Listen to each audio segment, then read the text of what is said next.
नंद बाबा दान कर रहे हैं। इतना दान किया कि जो ब्राह्मण थे वो चांदी के बर्तन लेके जा रहे थे।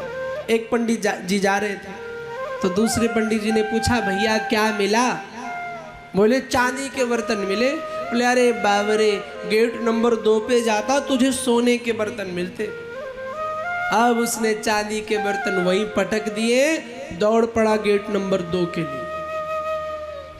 गेट नंबर 2 पे पहुंचा, सोने के बर्तन लेके आया तो तीसरा ब्राह्मण मिल गया। बोले क्या मिला?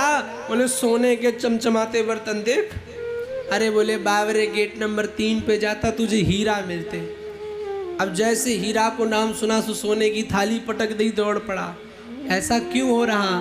बोले गोकुल में नारायण का अवतार हुआ है तो मैया लक्ष्मी प्रसन्न होके ताता थैया करके नृत्य कर रही हैं, पूरे गोकुल में नाच रही हैं, नृत्य कर रही है।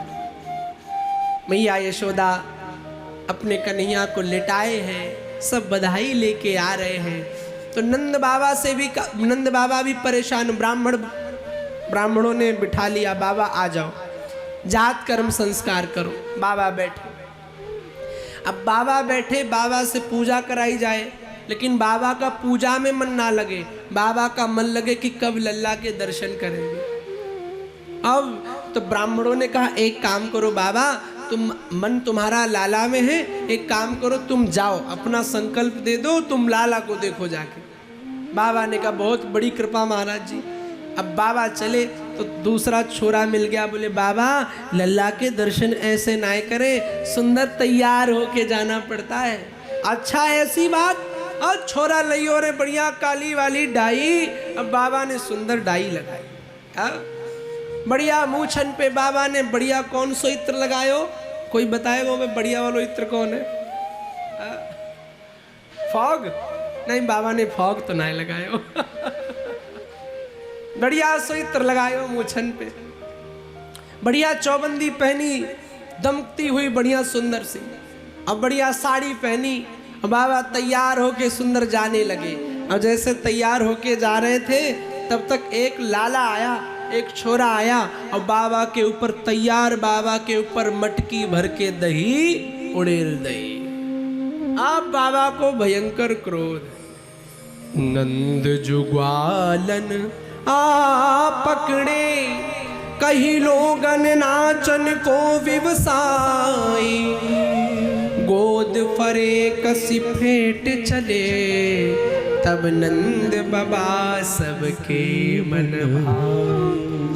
नाचत देख के नंद बाबा सब नाचत नाच उमंगन छाए, और काहुन लाद नंद के ऊपर डार दियो सब लोग हंसाए। एक छोरा आया अब पूरी मटकी भर के दही बाबा के ऊपर डाल दी। अब बाबा बड़ा गुस्से में। अच्छा आप सुंदर ब्यूटी पार्लर से तैयार हो के आओ। अब आप लोगों से इसलिए पूछ रहा हूँ क्योंकि ब्यूटी पार्लर का ज्यादातर प्रोडक्ट और काम आप ही के डिपार्टमेंट के पास है।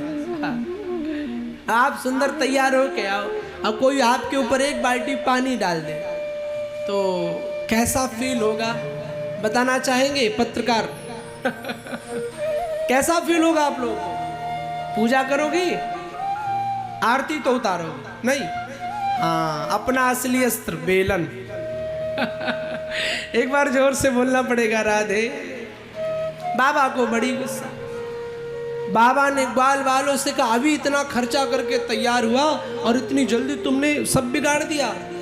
तो ग्वाला ने कही बाबा लाला के दर्शन करने जायो है ना तो दूध दही ते स्नान करके सब जावे। अच्छा लाला ऐसी बात।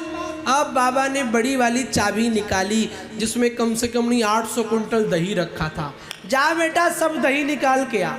और सारा दही निकाल के लाए। बाबा ने कहा सब पे डालो।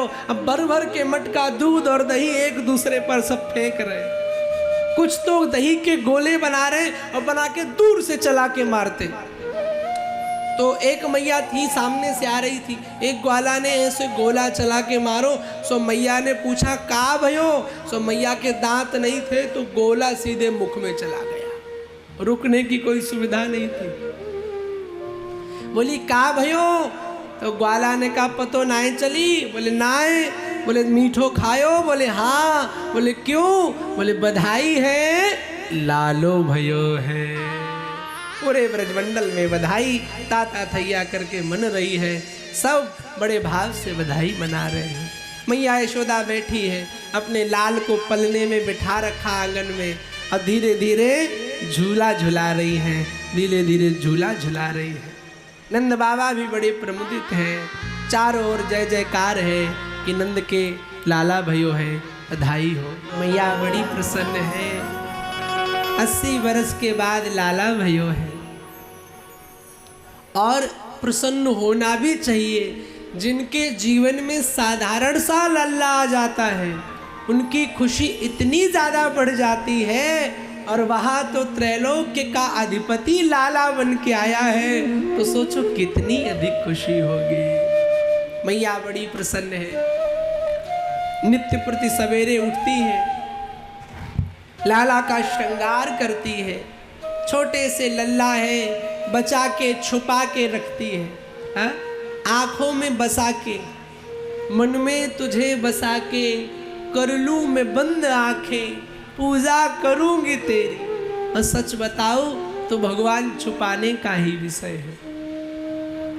भोजन और भजन दोनों चीजें पर्दे की हैं।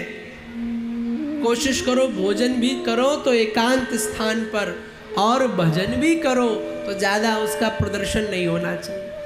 कई मैया होती हमारे पास आती, गुरुजी हम रोज सवेरे 4 बजे उठ जाते हैं। अरे भाई उठ जाती हो तो क्या एहसान करती हो? हाँ गुरुजी हम 10 माला करते हैं। अरे तो क्या हो गया 10 माला, 20 माला कर लो। अपनी भक्ति का बहुत ज़्यादा प्रदर्शन नहीं करना चाहिए। लाला तो छिपा हुआ होना चाहिए, ईश्वर तो आपके अंतःकरण में होना चाहिए। वो संसार का विषय नहीं है, वो बताने का विषय नहीं है। कई लोग समाज में ऐसे भी होते हैं, खुद अच्छा काम करेंगे बढ़िया बात, लेकिन अगर पड़ोसी थोड़ा सा बुरा करे तो कहते महाराज मुझे देखो 10 बजे तक माला करता हूँ और ये 10 बजे तक सोता रहता है। यानी खुद की प्रशंसा और बगल वाले की बुराई। हाँ यह भी भक्ति का स्वरूप नहीं है। आप अच्छे हो अच्छी बात है, पर सामने वाला कैसा है उससे आपसे क्या लेना। आप तो आपकी राह चलो, आप तो आपके भाव से चलो, तब कल्याण होगा।